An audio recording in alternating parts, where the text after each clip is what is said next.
Good afternoon or good morning. I don't know where you're joining from and what time of the day, or good evening if you are joining us from somewhere where you're towards the end of your day. But it's great to have you all with us today. I think before we start, what might be useful is because we're going to have a bit of a recap. I think in every session we started with a recap after the icebreaker, but it would be great if one can get a sense we've had, this would be the third session. So we've had the first two, and this would be three. So if in the chat you can just put 3 sessions or 2 sessions or 1 session next to your name, it'll just give a sense of how one manages the recap. And you can do that as we go through our icebreaker. Okay, so let us get into it. What we plan to share with you today is basically the following. We plan to be together for maximum an hour and a half. And we will start with an icebreaker. And then the 15 minutes we plan to recap on sessions 1 and 2. And our recap will focus not on the detail of everything, but we'll select 1 or 2 points where we will actually talk collectively as a group. And then we'll move into today's topic, which is really about peer learning. And the most effective thing about peer learning is when we talk less and you talk more. Because the whole idea in the sharing is an opportunity for others to learn from you, things which you may think are obvious or simple that you've been doing or been grappling with, and maybe you've found solutions, are things others can learn from. So the idea is to spend the bulk of the time engaging, and not so much for engaging only on when you have the answers or you've done everything perfectly, engaging on your journey. So what so far has worked well, what hasn't worked so well, where one is at. And in reflection, if you have done a lot and started implementing some of the initiatives, what have you learned that may be different to what you thought when it was sort of an idea and you mapped out the logical process to implement it? And then we'll move on to just summarize this section and regroup and talk about the next steps, which would take us to the fourth session of our community of practice. I hope that's clear for everyone. So we will move on. And our icebreaker for today is twofold. The first thing is I asked for you in the chat to say how many sessions you've attended, not because we want to know who's come to all the sessions and who hasn't, but more because we want to be able to manage the learning and ensure that everyone is able to contribute when they are here in the right way and follow in the right way. But because this is a peer learning session, depending on how many of us are able to join today, the intention is to break you out into teams. But for us to do that in a way that we believe is most effective for you, it would be great for us to know which country you operate in, what organization you're with, and whether you are doing urban or rural work or refugee care. It's just will help us strengthen the groups that we create if there's a possibility for that. So let's move on to the icebreaker of our day. And the question is, if we visited your organization today, where and what place would you take us to? So in other words, if we were people coming from out of town and we were coming to spend the day with your organization, what would you want us to see? And I think you can think about that for 30 seconds. And then what we will do is we will ask people to just put their hand up and share. The idea is to share for like 10 to 20 seconds. It's not to be lengthy, but just give us a sense of where you take us to. And we will do it popcorn style. But if we don't get popcorn style, I might ask individuals to start the process by sharing. I see, Priyanka, is there anything you'd like to add? Okay, perfect. So if you think about it, if we visited you today, what's the one place you would like to take us to?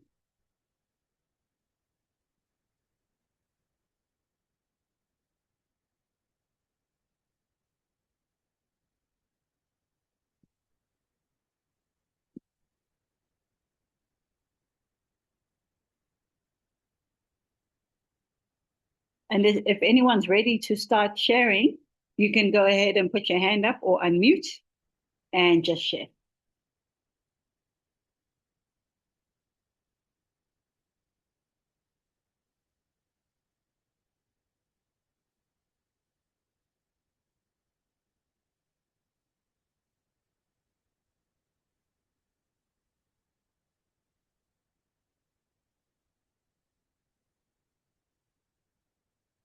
Okay, can I ask someone to share? Emmy, can I start with you? I know that you are between places and nowhere really, but I know you have a passion for the sustainability of early learning. So if you could take us somewhere, where would you take us to?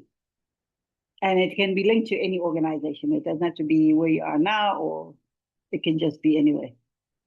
If you can share with us. Hello. Hi, Benito, go for it. Yes, I'm Benito, Mm-hmm. the director of the Enlightened Development Organization. We are located in Ifakara, Morogoro region, Tanzania. So when you visit us today, Mm-hmm. yeah, there are two places which I will escort you. Mm-hmm. I would like to take you to visit the sites of our beneficiaries, because we are dealing with the young mothers and their children, and we impact skills to them. After then, we open the business firms to them. So we would like you to see how we monitor them and how they are going after the skill they have got from our organization. And the second place, I will take you to the Udizungwa Mountain, which is the tourist site nearby our organization. Thank you. Thank you. That's a mix of business and pleasure. I love that. Thank you. I think we need to go visit there. I'm looking at Priyanka. We just have to find a way. Most welcome, most welcome. Thank you, Benita. Emmy? Okay, thank you so much, Sunny. I think one area that I would, let me say two areas that I would actually wish that you visit. One of it is the monitoring and evaluation department. Mm-hmm.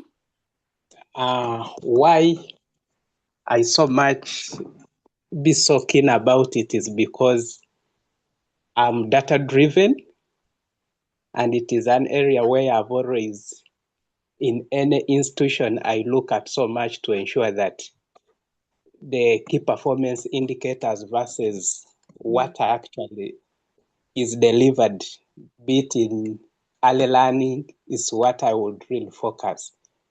Then two, before I even go to the second one, even when it comes to data usage itself, because I don't only have to look at, I wouldn't take you and you just look at it, that maybe data, this is how the institution is run or how the M&E department is positioned, the tools are available, but also the usage of it. For example, I've always been so passionate about the integration of continuous quality improvement into early learning.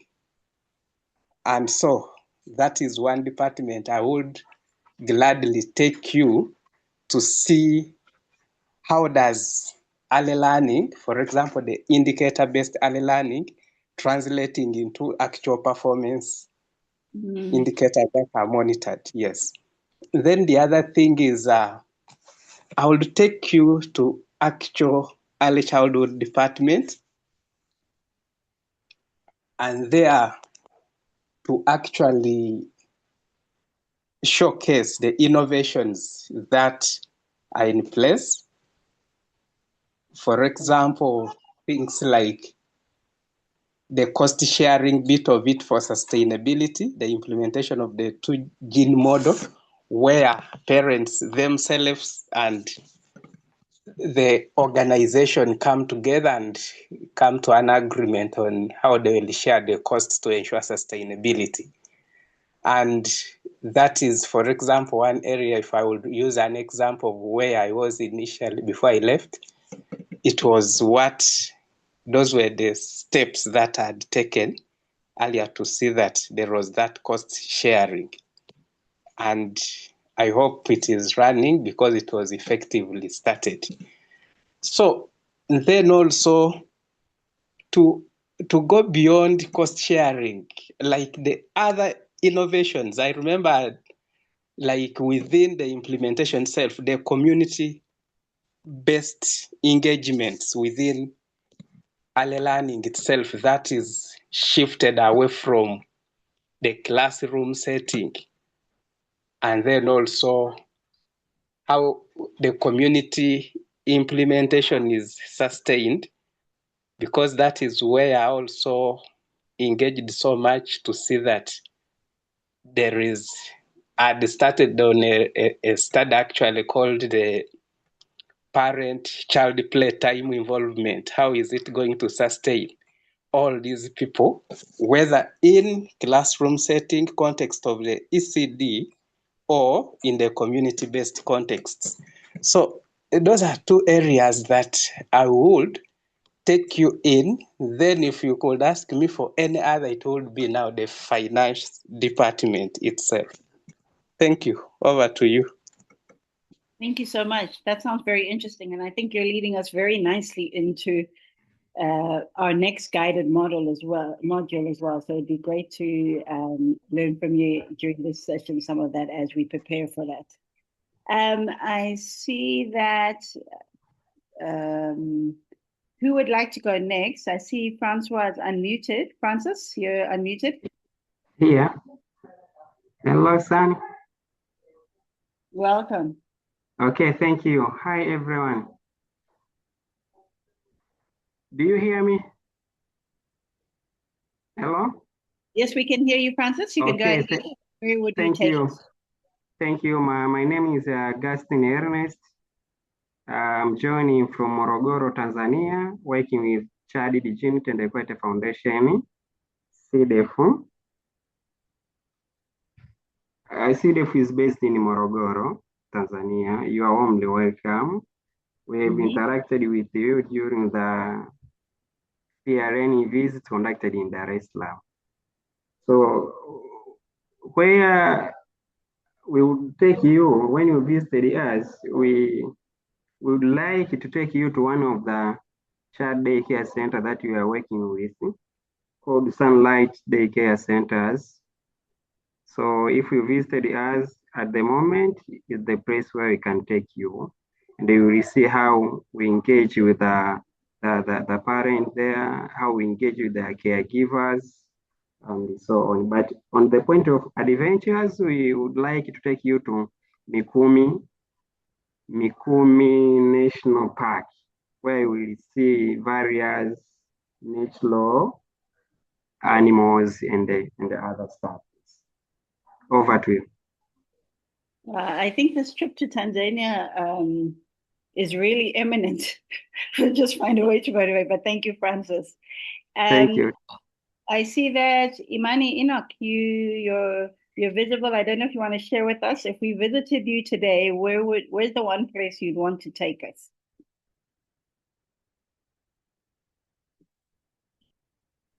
Thank you so much. Can you hear me? Yes, we can hear you. Yeah, so one of the centers I'll take you will be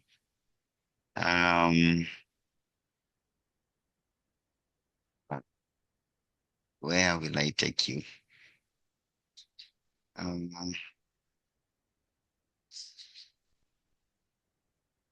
The African Center for Children.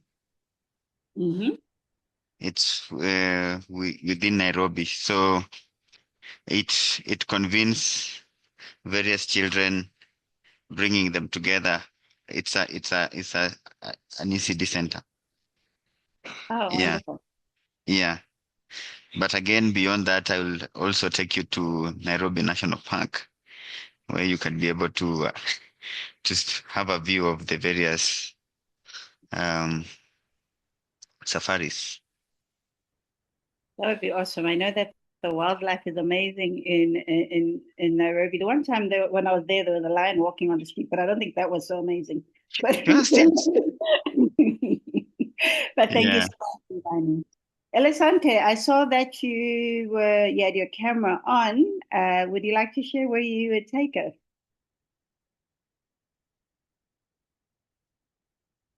Elisante, I don't know if I'm pronouncing that correctly.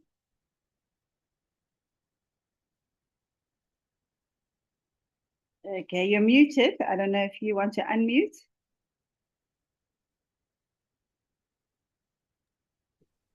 I can go on. Oh, Lawrence, thank you. Go Yes, for it. yes. Okay, my name is Lawrence Babu. I'm from Kenya. So I would like to take you guys. I'd like to take you guys to our ICT center we have at Marsabit. Inside there, somewhere called Core. So I think I will take you there for adventure. Just on the way to Core. I think that's the best view. You can view so many things there. Yeah. Thank you. Thank you so much, Lawrence. Okay, I see. Let me just check. Kudro, I don't know. I don't think you've gone yet. If we were to visit you, where would you take us? Hello, ladies and gentlemen. Am I audible? Yes, you are. Wonderful. Hi again. My name is Kutro, and I represent Learn to Play Botswana, where I work under the Finance and Accounts Department. In Botswana, 3 in 4 children do not have access to early childhood care and development. That means the majority of our young children are missing out on critical foundation needed for lifelong learning and development. So for me to make you understand the work that we do here, I would like to take you to our headquarters, specifically the accounts office. That's where the programs are carefully costed, budgets are structured, and resources are allocated to ensure accountability in remote and fragile contexts. Strong financial planning is what makes a lasting and impactful,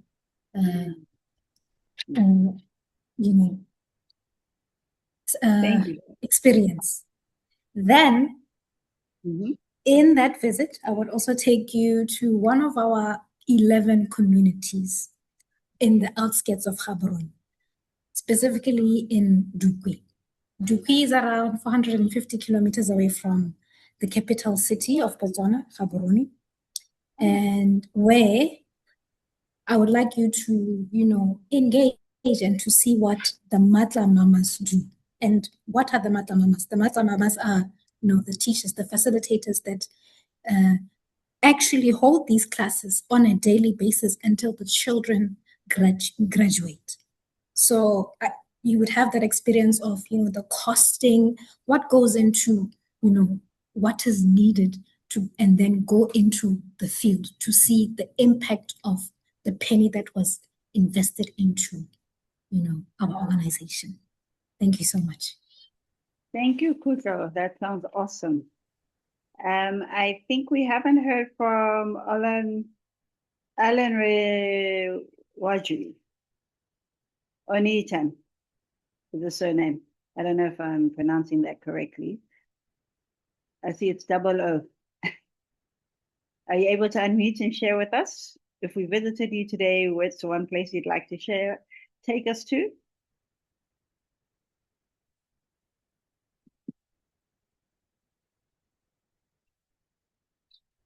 Okay, and Scholastica, are you able to unmute and share?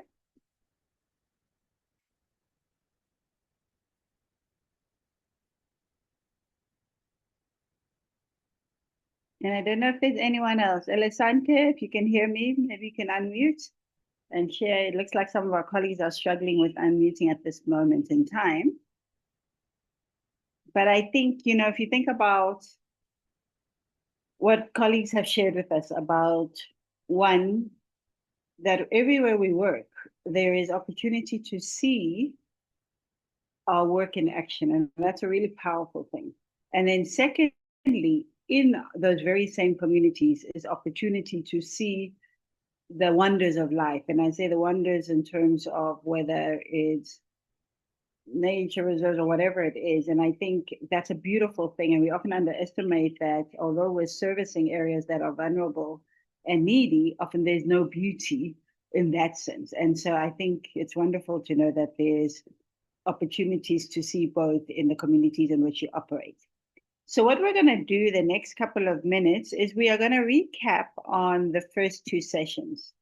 I must say that the recap will be relatively fast because we have gone through this on several occasions, but the idea is that with each session, we recap so that those that are joining us for the first time are able to sort of follow what we've been doing. So the recap is also shared with you in the post-workshop information, just allowing you in your own time to go through it as well. We won't really take too many questions on the first two sessions because today we need to focus on other things, but at least it'll give you a sense. So if you think of session one was all about revenue generation streams. And essentially there's two ways to generate revenue. We either are increasing income.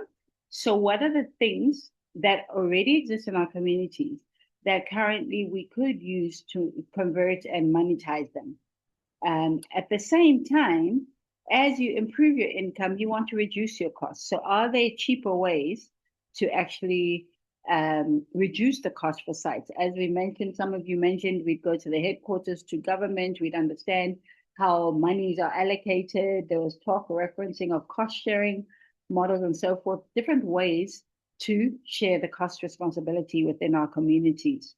And so at the same time, we talked about how do we want to work? We want to commit to each other that when we are here, we'll be here, we'll participate so that we can learn from each other. And then we ended by assessing or talking through the criteria to assess.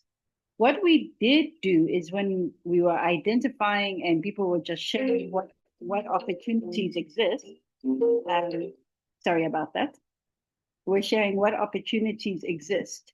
We found that in this case, there are about 17 or more, 14 or more revenue generation opportunities.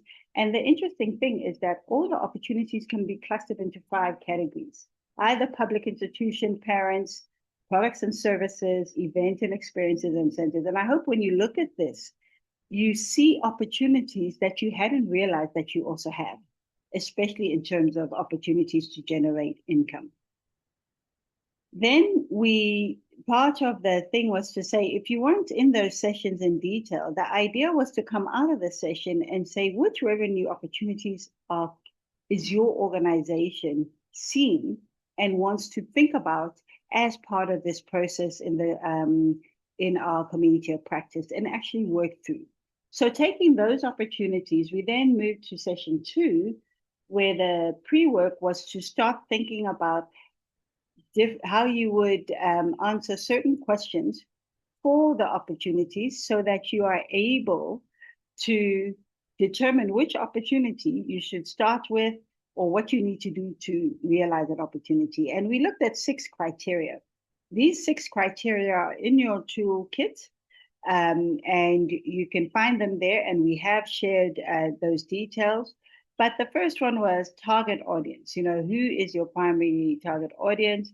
The other one was value proposition, the unique benefits of your offering and implementation, like what are your resources you need to capitalize or realize your opportunity, how to engage with participants. So how are you going to communicate with your audience regarding the opportunities that you have or the opportunity that you've identified? And then what are the potential risks? So as people who work in communities where many see us as bringing resources, bringing education and so forth, sometimes communities struggle to see us as, although we're bringing things, Why do they need to share in the cost? They don't understand that even our resources are limited. So that would be potentially a risk, or a risk in one hand to sustainability, or a barrier towards offering the opportunity to many. So if we think about that, and I'll quickly go through an example, but I'd like us to focus more on the value proposition and discuss the value proposition amongst us today, just briefly. So target market is simply, who is your primary target market? So if you think about charging fees, small fees or add-ons, which encourage more income to come to a site, typically your target market here are caregivers for the children and primarily parents, or other people in the setting that look after the child who would be able to contribute. So that's sort of looking at your primary target market being the immediate caregiver or parent, and then secondly, other family members. What they need from why are they a target audience? Because they need what we're offering. They need a place that's safe, and then so forth. And that's how you look at target audience. But if we talk about value proposition is really what makes our offering unique. Now, I would like us to talk a little bit for a very short time about this, because I think as you are all sharing about where you would take us, we all reference a site, a center, somewhere in our community. We see the facilitators or the mamapreneur or whoever is working in the center looking after the children. So the question I would ask is, when you think of what we do, I'm sure in your communities where you work, there are others, organizations, or other individuals who do what you do. So my question would be, in an environment where there are other organizations outside of yourself, what makes you different or special in such that people in the community love your service more than the service provided by others? I'll just take one or two answers to that question. If you can just unmute and give us any idea what makes your offering more special than someone else who's doing something similar. Is there anyone who can share just one or two things?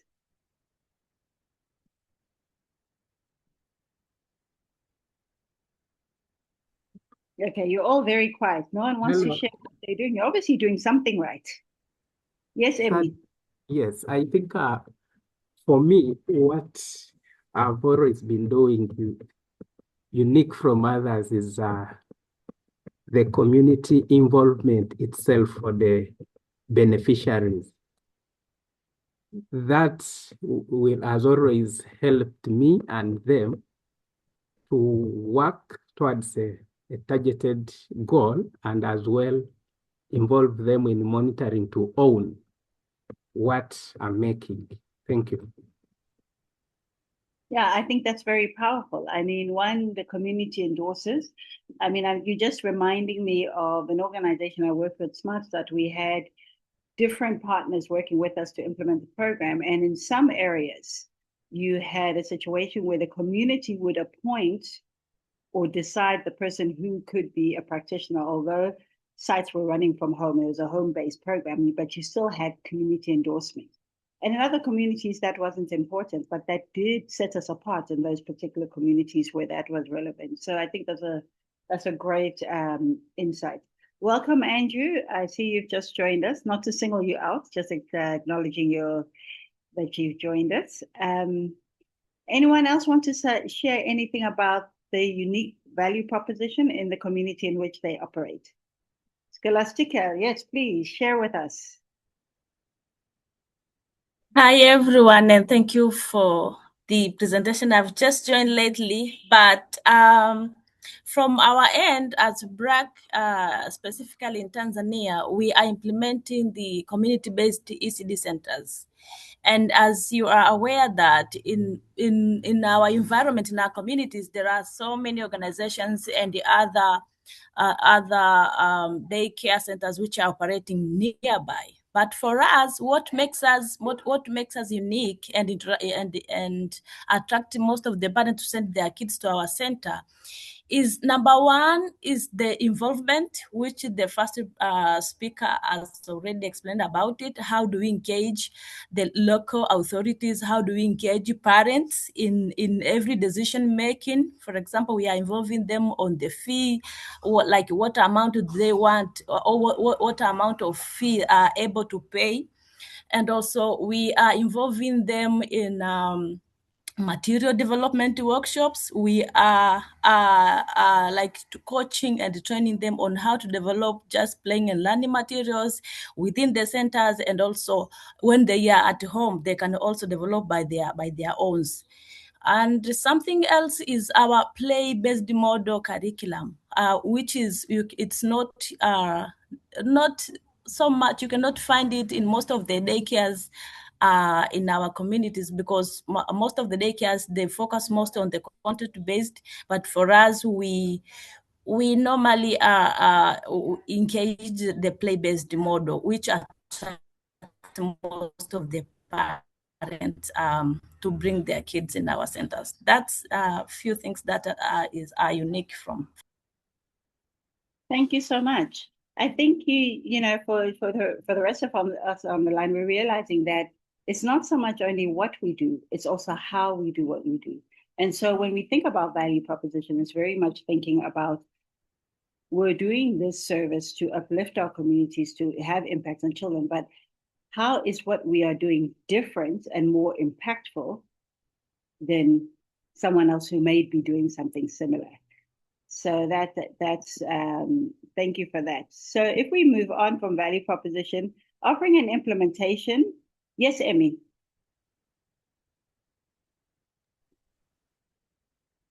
Sorry to take you back, but No problem. just an addition on play-based. Mm-hmm. One thing that I was also implementing is that the play-based learning was also involving the parents themselves, coming at communities and also at the centers to have time and play with their own children in the form of learning. And that alone made them so much engaged, and they even now knew how best they can support the children even while at homes. Oh, that's wonderful. Yeah. So thank you for sharing that. Okay, so we're going to move on to offering and implementation. We won't talk about it much today because I think it's the one which we will really unpack further when we're actually developing our financial model. We'll be referring back to how are we going to do what we are planning to do. And then with that would come the financial sustainability. I think earlier, those of us who were with us earlier heard about the importance of monitoring and evaluation. Now, monitoring and evaluation, many of us do to meet funder or donor information requirements, or our departments of education or social development, whatever is the department that you account to in your particular area. But you find that monitoring and evaluation is actually critical for understanding the financial costs and potential sustainability of the work that you do. So it definitely becomes very important there. And then there's a way to market. There's a way to market such that you're able to expose yourself to more people, create more interest, and so forth. But we won't go through this. And then risk and barriers are something we will discuss further. So similar to the end of session one, end of session two, there was an opportunity to look at each opportunity realized and actually answer write comments against each of the criteria. And that would give you a sense of how easy or how complex something is, such that you can determine what are you ready to do, what do you need to strengthen, and what is at this stage difficult to do. And therefore another opportunity is something that you can start with as you work on the gaps in the other opportunity that you've realized. So we come to today's session, the peer learning. Now, peer learning means learning from each other. That's an important thing. So anyone on this call, it's about, we want to hear everybody's voice, because I think anyone who's here has been working in our communities. Also, even if you haven't been working in the communities, you've been walking the communities, you've lived it. You've either been a parent and a caregiver, so you've experienced some of these things. And peer learning is about sharing as we go through our discussion. So the idea is, because peer learning is something that can take, we could be here all night and tomorrow still talking about things that we can all learn from each other. But to ensure that we have a bit of a structured discussion within our time limit, is the idea with peer learning here is to share real examples. And what real examples are is share your real journey. What worked well, what didn't work well, what are you trying to improve, what are you fearing? Because also as we do these things, there might be things we fear. So real means authentic. And then learning from our peers means, how do we learn from those who have done what we are trying to do? How do we also learn from those who haven't done what we are trying to do, but they approached something they were interested in a different way, and we were able to use that solution or way of doing things for our other opportunity? And then also, most importantly, you all work extremely hard. And in this space, impacting and working with the community, we often forget about support we need as individuals. And so part of these community of practice is to say, how do we start building connections with people who are like-minded, people who are facing the same challenges that we are facing, such that these connections that we build on this platform can last beyond this platform. They're not supposed to end here. So this is the main purpose. This is our first peer learning session. But if you think about the peer learning sessions, it's all about saying, all the theory that we've been sharing, what have we actually been able to do with it? And it's not about doing something with everything. It's about one or two things that have step changed you as an organization that you want to share with others. So when you think about peer learning, we suggested in your pre-work that you think about your strategy. What's your strategy from an organization perspective, and therefore what's your revenue strategy that you develop to support this? What is easy in your strategy? What is more complex? Many of us work in environments where tracking the data and information we need, even if it's working out the cost of something, it becomes difficult. And then exchanging ideas and experiencing, listening to others with similar or different challenges, so we engage. And then as a collective, identifying the lessons we have learned. Now, when I look at the session today, we have a total of 12 people. If I exclude Priyanka and myself, there are 10 of us. So when we think about how we're going to run this session, we had sent out as part of the preparation for this session, a template for peer learning. And this was more to guide one's thinking, that wherever you are, when you're thinking about an opportunity, thinking about how you work and what you do, it's important that you understand your organization, you have some sense of how the idea you're thinking of is going to assist your revenue journey. And so when you come here, the idea is, what can we share with others and get support? And what are those three questions that were key? And really focusing on the third pillar on this sheet, which was reflection and peer support. What's the one thing that worked well or surprised you? And surprised you might mean it worked well, it worked fantastically, but you can't believe how well it worked. Or it might also mean surprised you because there's something you didn't think about. Maybe we had resistance where we didn't expect to have resistance because we were coming with something to help. What is the one challenge you're facing? Is it around cost estimation or parental engagement, delivering or moving around? So sometimes it's about delivering goods, but sometimes it might also be, what challenge are we facing just moving around the environment we operate in, managing risks and so forth. And what would you like others on this platform to think about? And what you would like others to think about is typically, what are you struggling with? That if you have more brains thinking about the same thing, you potentially could get input on what you can do differently to address your problem. So we will work this we will divide ourselves. We were saying if we had many people, we'd divide into groups. But because there are 10 of us, I think it's best that we will stay in one group and we will share organization by organization. But before we do that, I'd just like to ask 3 organizations. I'm not sure if they're online, but we received 3 documents before this session, and I'll ask Priyanka to lead this session because she knows who is linked to what organization a bit better than myself.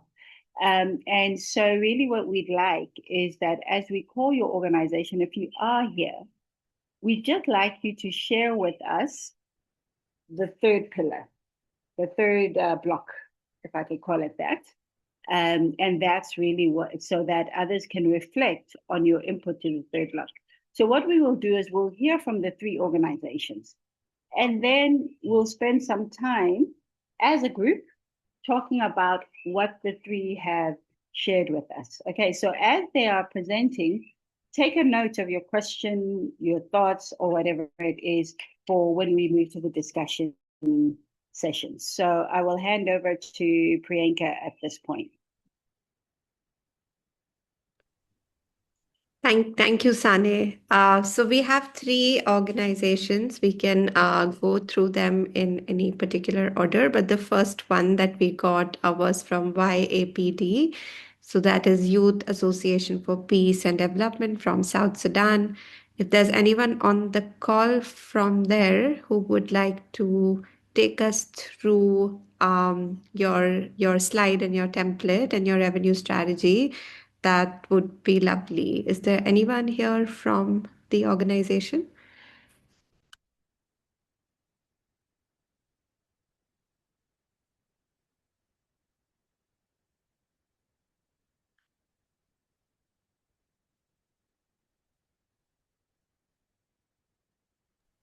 No, it doesn't seem like there's anyone from this organization. Okay, maybe we can go to the other one then, which is Learn to Play. I know Kutlo is here. Okay, sorry, that's Makasi. Can we go to the next one first? Yeah.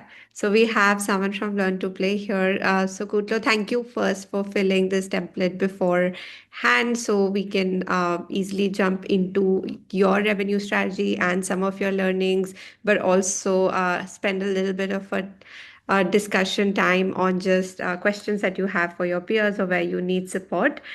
So very, very quickly, if in about 4 minutes, if you could very quickly summarize your revenue idea, but really spend bulk of the discussion time on the 3rd pillar, which is around reflection and peer support. So over to you, Kutlo, if you can hear us.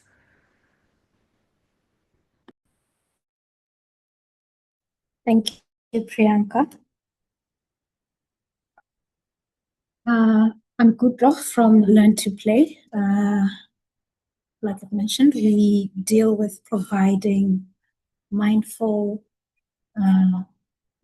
play resources to communities in the rural areas.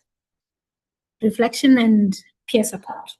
What is that one thing that worked well and surprised you? We were surprised with the level of support and willingness to donate once our impact was clearly communicated to, existing funders and future funders. Looking at the fact that, donations or donor-led companies, organizations have lost so many donors, have not been getting so much recognition and support over the past 5-6 years, but ever since COVID. The fact that we had an audience that was willing to listen to the stories that we have and the impact that we wanted to make. And they stayed for the past 5-6 years when you compare to other organizations that have been here for 20 years, 10 years. That was it still is a win and a very surprising experience for us. And then what is one challenge that we are facing? We are facing the challenge of sustaining consistent funding. Yes, we have donors that when they say January 2026, I'll be depositing, for example, $20,000 into your account. Without fail, they do that. Then we have other donors that, follow through, or sometimes they don't follow through. And then also taking our resources to the fragile and very remote communities. We have to drive long distances, like 900 kilometers, 1,000 kilometers from our headquarters. And sometimes we incur unexpected expenses. Like of recent, we unfortunately had one of our cars had an accident. That means we had to, to incur costs of repairing, of getting back on course, and then extending our visits by 2 or 3 more days. That means if, for example, we budgeted 10,000 Pula for that visit to check into the communities, it means we say 10,000 times 3 more days. That's 3 times the cost. So those are one of the challenges that we have, especially if we have a donor budget that wants us to specifically spend our money on, specific costs. And then thirdly, what would you like your peers to help you think through related to this revenue strategies? I would like for my very experienced and very knowledgeable group of people to help us think of ways to build more predictable and more recurring donation streams, especially from organizations while operating in remote contexts. How to write more proposals, more compelling and more convincing proposals connecting to our story and our impact. How to, put words, how to put our budgets, how to, to convince, our future donors to listen and to actually reach into their pockets and say, I'm giving you this and I'm trusting you to use it accordingly. That's what I'd like from you guys. Thank you so much. I'm Kudra from Learn to Play. And this year.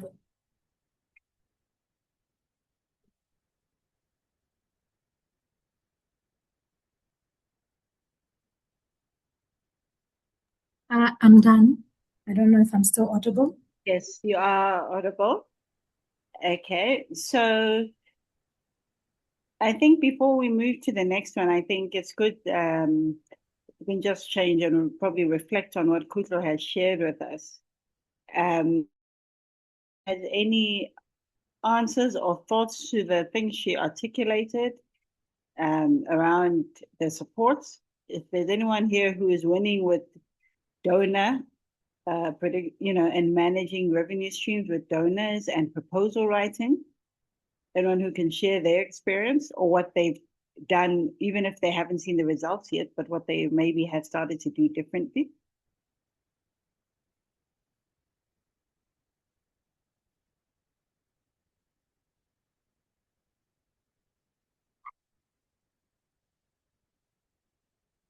So the silence for me, I'm taking that we all are, what would I call, seasoned experts with donor,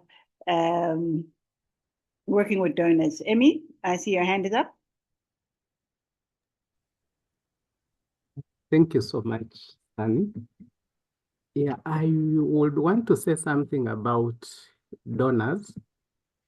Of course, resource mobilization is something that is not a one-off, but it is also coming from a point of the experiences that we go through while at our points of implementation still.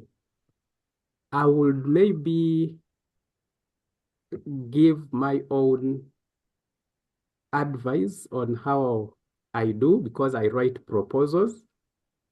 But one thing that stands out is the innovations what do you want exactly to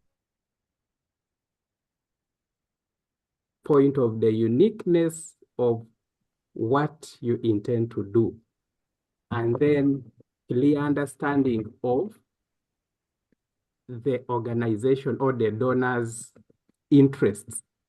So from that point, one thing that stands out usually is in the daily way of doing works in our organizations, right from implementation to reporting, like name it.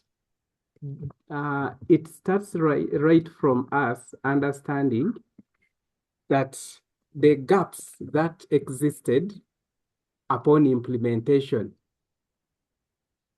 how best are they going to be addressed? That is where your innovations start from.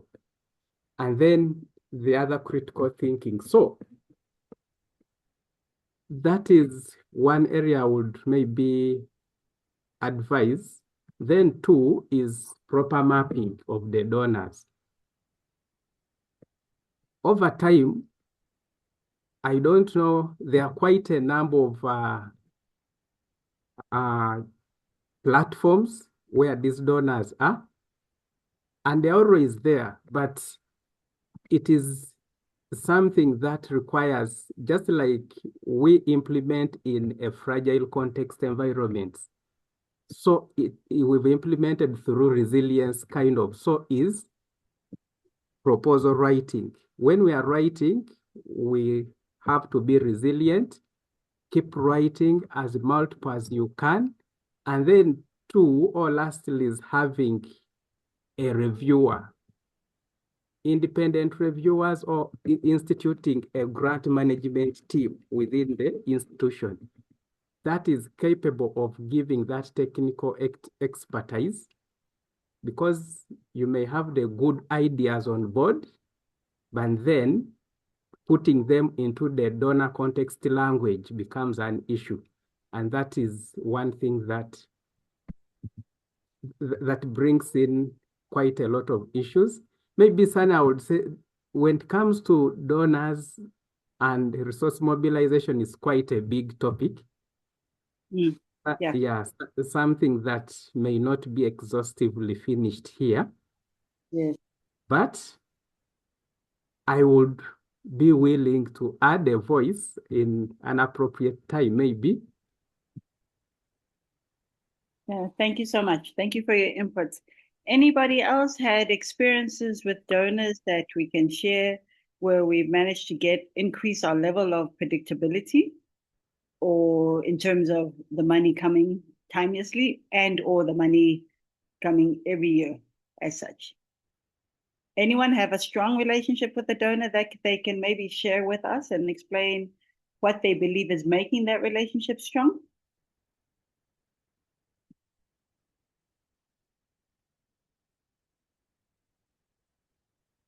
Okay, I see that people are quiet. I don't know if it's a sign of we don't have answers to the question and we are struggling with the same challenge, but I'll make the assumption that we are also all struggling with the same thing. And just to share some ideas of what you can do with regards to improving your predictability and donations. I see there is a comment. Okay. That's a message, an email just from Kutla to those that need to contact her. So if you think about one of the tensions we have in the work we do is the fact that we need funds to do what we do, but then we also need resources to do what we do. And what one often finds is that the split between the time we spend looking for resources, as in managing and working with donors, and the time we spend implementing our program is a constant challenge. And for many of us, once we get funding from a specific donor, the whole organization tends to focus on implementing for that donor. So I would encourage you all to have set times where you are focusing on donor-related activities. And I know that set time would be taking you away from implementation, but if you don't put in a set time, you actually don't have enough time to develop your donor database. And when we think of donors, as Emmy said, there's platforms which will tell you which donors are there, but you probably at an organizational level need to think about classifying donors into 3 categories. And these categories would be a category for potential. So potential would be donors who are currently not donating to you or donated in the past and are not doing so right now. And you would have a category of those. And that particular category, the size of your ability to sustain as an organization is linked to the size of that list of potential donors. Because we all know that our donors will give us funding for a particular period of time. And in some cases, they give funding for a particular activity and not all of our activities. So we tend to call that restricted versus unrestricted funding. But if your pool of potential people to talk to is very small, there comes a point where sustainability is a challenge, a very big challenge. So the first thing is to have that category of potential. And that one means develop a habit to always be adding 2 to 3 different potential organizations to talk to on a monthly basis. Then your list is always 10 or more, because sometimes you'll talk to someone and they say, well, we've just closed our review cycle. That's fine. They stay on that list till the next time. And then the second one is, the second category would be prospecting. When you've aligned and engaged with the particular donor and you establish quickly that there is an interest, your donor is interested in supporting that kind of initiative, because I've seen that often many of us, because we need the money, we end up forcing what we are doing, what our values and things that are important to us, into what the donor wants to fund. So that prospecting is an opportunity to better align what you are trying to do with like-minded donors. And then the third one is, once we have a donor, once they've confirmed the funding, we need to be agreeing practices with them or ways of working with them that do not hinder our implementation. And what do I mean by do not hinder? That they don't require us to report and report and report that we can't implement or talk to other donors. Also, that they will come and see what we do, because when you get donors to see what you do, often there's an opportunity to get more funding in the next funding cycle as well, or to get continuous funding over time. Those are sort of the 3 things that I can share on top of what Emmy shared. Is there anyone else with any other idea that they can share with regards to Kutlo's request? Or any thoughts or thing you're thinking about in your space around donations or any other element linked to financial sustainability?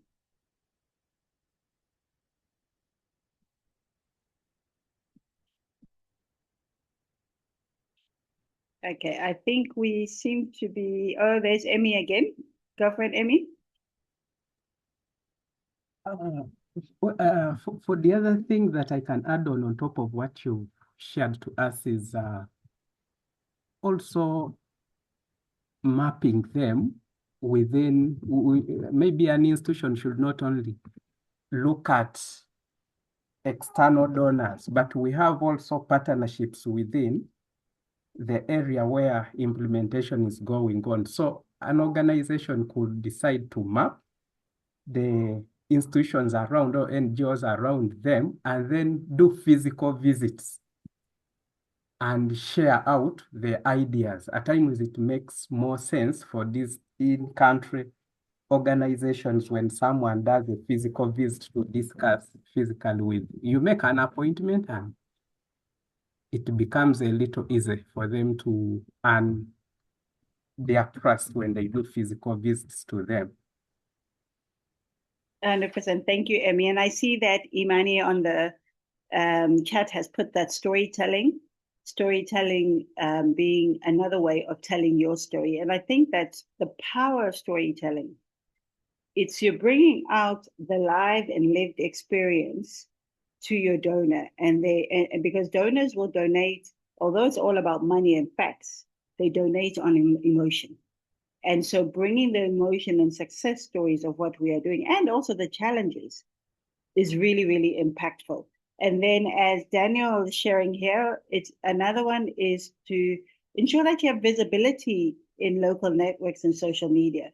And I think that's quite important, because when we recently was talking to someone who specializes in funding, and they were saying one of the key trends today, whether you're looking for regional funding from a regional donor or an international donor, is they want to know what is the community within close proximity doing to help you generate revenue. And that means in our different markets and countries, are people be assisting us with generating revenue so that they can enhance what those closest are doing to support their own initiative. Okay. So I wanted to check from Priyanka, do we have someone from Makasi with us? Yes, we do. I think we have Daniel on the call with us. Daniel, if you can hear us, could you take us through the slide just very quickly on your revenue idea, but spending most of the discussion time on the reflection and peer support? Over to you, Daniel. Yes, hi everyone. Greetings from Makasi Foundation. And I will start with our revenue strategy, where we are also implementing the fee structure, and this has supported the center to sustain operations. We also have an ECD fund, and this is implemented through the parents' VSLA, where they have a mandatory payment on a weekly basis, and this has also supported compliance when it comes to school fees payment. Then the other strategy is about the income generating activities. And for this, we are just exploring it now as a key reflection and learning, since the fee structure couldn't sustain the center. So we are looking at increasing the income generating activities through the caregivers and the center.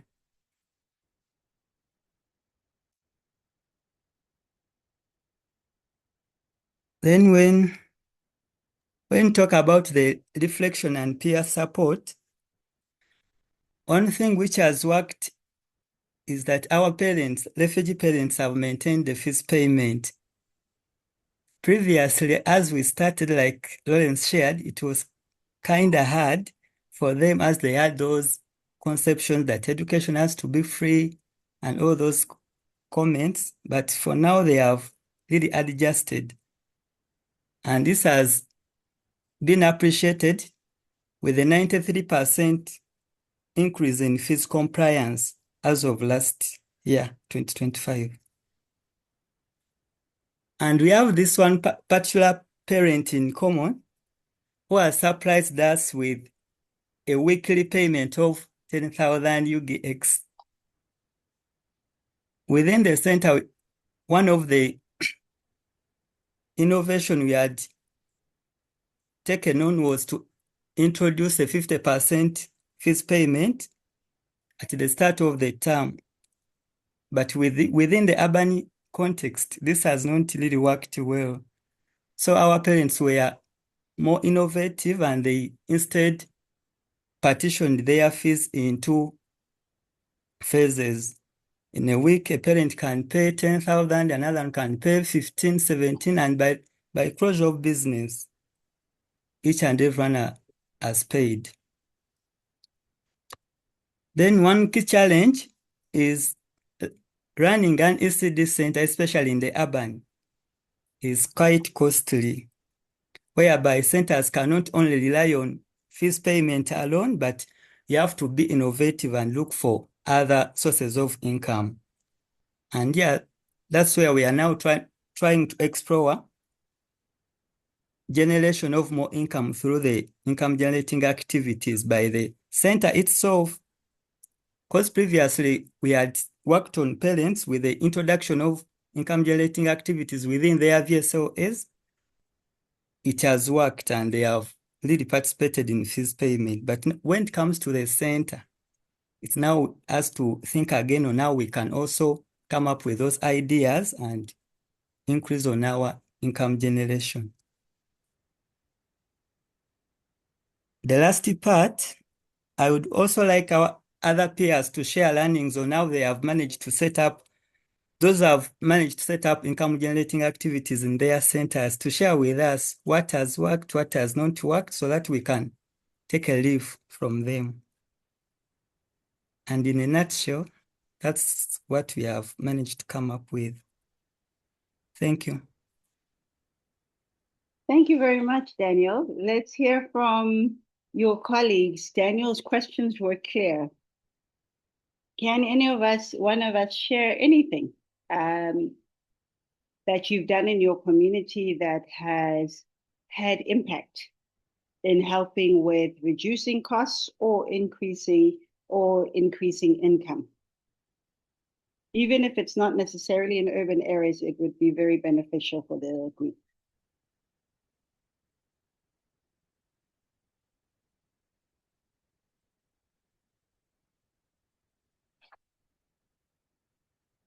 Okay, Scholastica, you can share.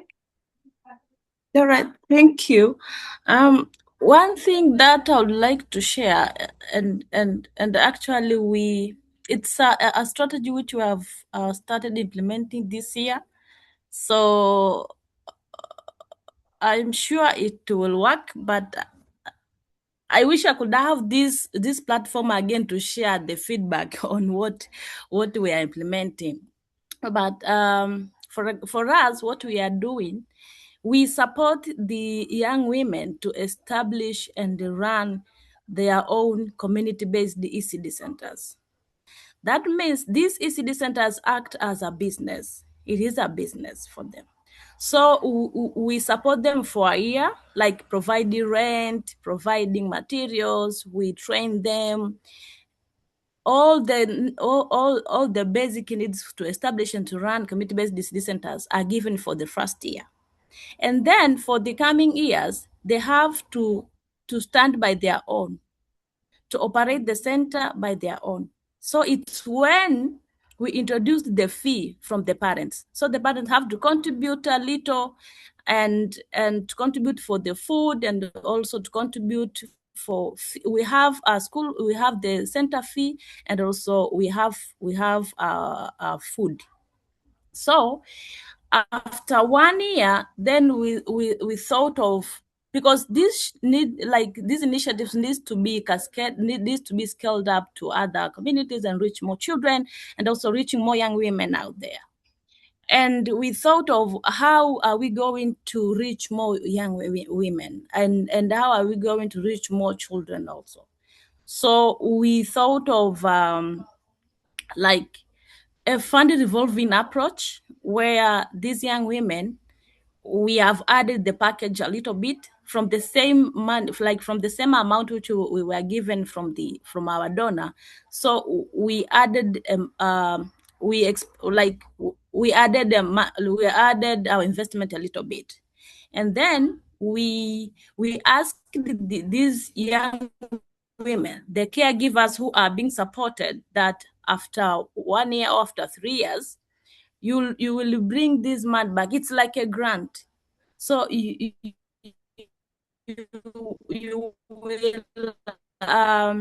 will bring this same amount which you have given, cost, like same amount which they were given. So they'll need to bring them back, so that we can help other young women out there in the community also to have their own. So you can see after maybe young women have been supported, she can also support another young woman to establish the same business, to reach more number of children, to reach more parents, and also creating conducive environment for these for young children to third, but also improving their lives economically. Again, apart from improving their lives, but also the sustainability of the model. It will still remain for more years to come. So I think, and for these 2 to 3 months that we have implemented, we see it working, and the feedback, or how is it going to work after this? And as you know, in most of Africa, it is prohibited for NGOs to back the money or just to revolve the fund. It's not easy for the NGOs, especially in Africa. So, yeah, I think it will work, and I'm praying for that. So, yeah. Well, thank you so much for that.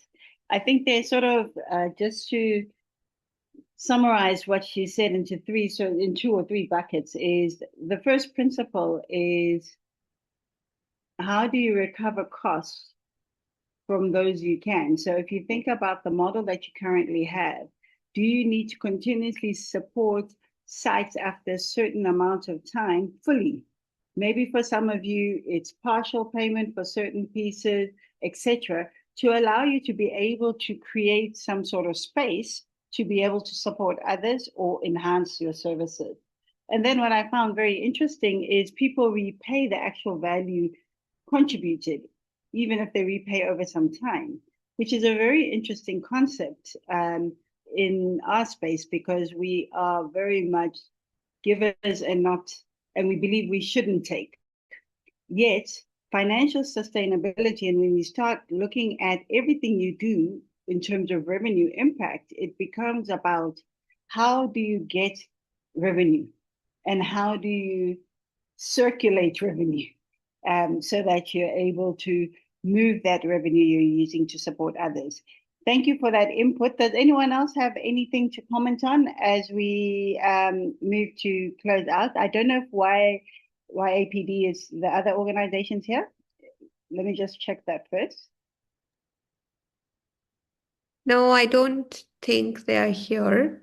But if you want, I can run over their slide very, very quickly for everyone's benefit, since they have shared that before.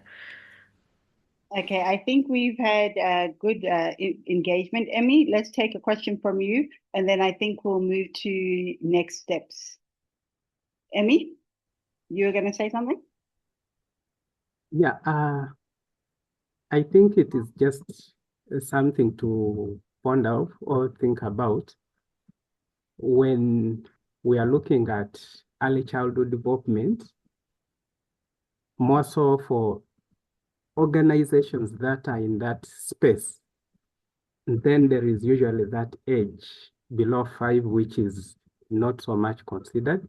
So I was thinking, when it comes now to innovations around income generating activities, it could as well cater for a cascade of the 3 to 5.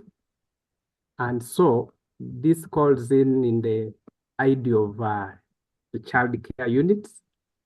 An organization could start maybe innovating around child care units, and it becomes a very good source of income generating activity. Why am I saying this? There is an institution I supported some 3 months back. Actually, we are testing, it is healthy related, but it is so important in children. We are testing something to do with community-based kangaroo models for mothers. And me, who is here always thinking, I like overthinking a lot. I noticed the same things that are done in such a community context can as well be models of study that can easily help organizations that are in the ECD space not to ignore that other age bracket. So I would advise that maybe they can still venture in childcare. Thank you. No, thank you so much. Thank you so much. I mean, this discussion is a fantastic discussion. Thank you so much to both organizations, such different perspectives, yet inputs I'm sure that everyone has benefited from. So I'm also aware that some of you may not have had an opportunity to complete this template fully to a point that you have the same level of clarity of where you need input from others. So I think this leads us really to why then do we have the next step? And the next step is an opportunity for each organization to have what I would call individual time. So if you think about the template we've just looked at, and it's not so much about filling in templates, it's more about thinking through the principles, okay? The template is designed to make things easier, not to be a barrier to your input. But to assist this process, we realize that we may not be able to talk about every organization in a collective session. We may not necessarily be able to answer all specific questions that organizations might have. As a result, after each peer learning session is what we call an advisory session. The thing with an advisory session, it's an opportunity for each organization individually. So it's not a common platform where there are lots of other organizations. It's done by organization, and it's one-on-one time. And it's one-on-one time in the sense that in these sessions, it would be your organization and would be myself and maybe even another person with me or whatever the case may be, but it would be sort of experts' input into the idea that you bring to the table. So to help this, what we said to you when we first had the very first session, we gave a sense of dates and timing. Once again, we think 2-week gaps are good and they help us. But in this case, it's a 1-week gap. So if you leave today and you refine your strategies and you refine your input, there's opportunity for you on the 18th of February to click on the link before the 18th and book time. And basically at the moment, we've got 7 spaces available based on the time allocated. Should you find that when you go in and book the time, there's no time available in terms of the time, the 7 slots have been taken up, then just write on the same piece of paper your ideal time. Just share that and say you'd also like an opportunity, and then we can communicate with you directly, because we know that over 20 organizations have registered on the community of practice, but not necessarily everyone's able to attend the sessions in the right way. But the most effective is when you attend all the sessions and you move in stages. So each of the sessions, the individual sessions, will be 20 minutes long maximum. So you ideally want to really be crisp on what is it that you need to, that you would like thinking on. So it's the idea not to bring all issues to this forum, but bring those ones which you really would like collective thinking. And hopefully in that process, we'll be able to give you some nuggets that will help you move forward. I just will hand over to Priyanka to add if there's anything. No, I've shared the link in the chat right now. I'll also email them to you separately. Like Sandy said, we are right now opening up limited slots to accommodate current need. But if either you're not able to make it on this particular day, or if you feel all the slots are completed and you don't have availability at that time, please do write to me. I think most of you should have my email, but I'll drop it again on email so it's easier for you to communicate back with me. Please let us know and we'll find another slot to book that time in.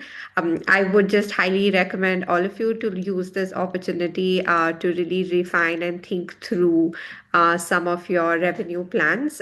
Even if you don't have a fully sort of thought out strategy, this is even just a space to test out some of the initial ideas or thinking that you have. So would highly recommend all of you to leverage this if you're able to.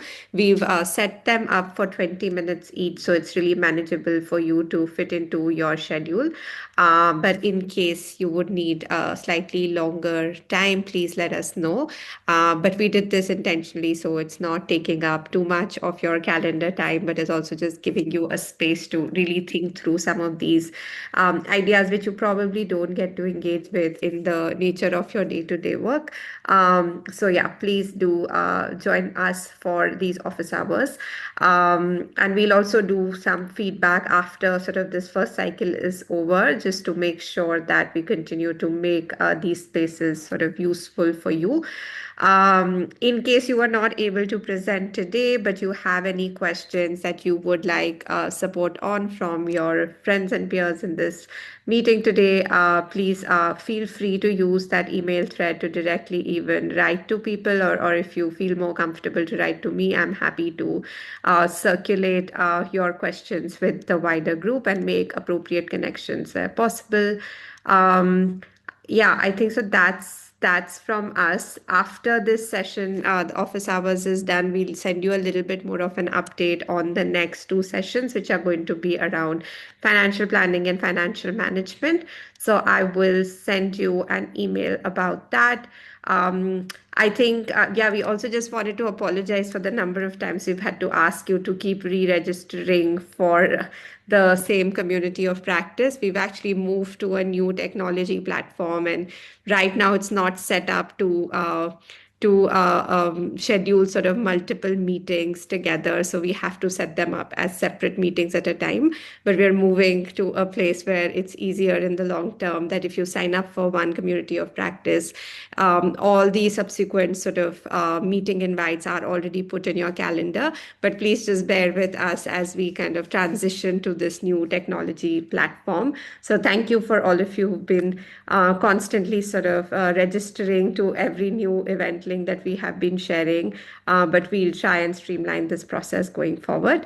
And just lastly, we have a quick poll for you in case you're able to take it right now, but I'll also share it on email if you are not able to do this right now.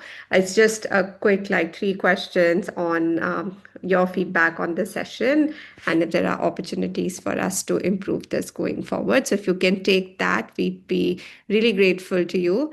And once you have done that, we will see you either in the office hours or in the sessions that are going to happen post that. But yeah, would really love to thank you for all your engagement so far in today's session, but also in all the consistent sort of participation that you've had in the previous meetings and events that we've